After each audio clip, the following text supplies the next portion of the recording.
Hello दोस्तों, मैं हूं संदीप सिंह। आप सभी का 3G इंस्टीट्यूट में स्वागत करते हैं।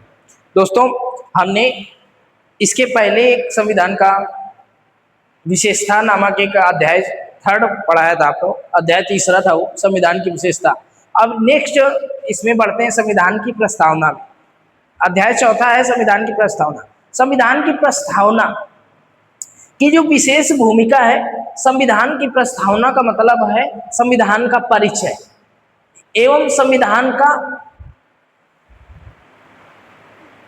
सार। कहा जाए तो संविधान का सार है।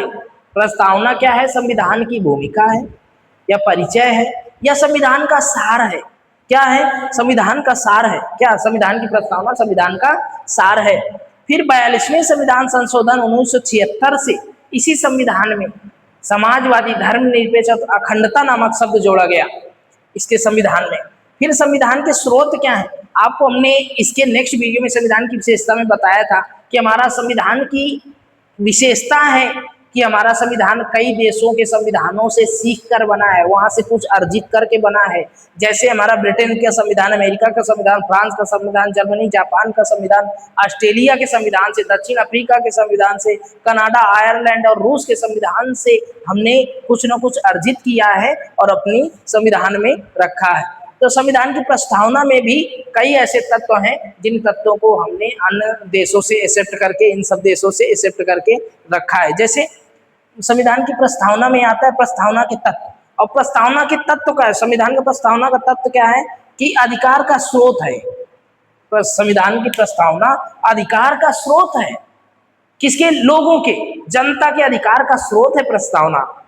यह बताती है कि यह बताती है कि भारत एक संप्रभु, समाजवादी, धर्मनिरपेक्ष, लोकतांत्रिक गणराज्य है, राज्य व्यवस्था वाला देश है। लोकतांत्रिक गणराज्य, राज्य व्यवस्था वाला यह देश है। यह हमारी प्रस्तावना बताती है।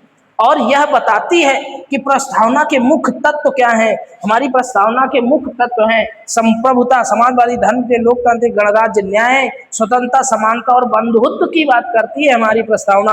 हमारी प्रस्तावना के एक भाग के रूप में है प्रस्तावना। हमारी संविधान की जो प्रस्तावना है, संविधान की एक भाग के रूप में है। इतना महत्व है इसका। कैसे कि बेरूबारी ने ये कहा था कि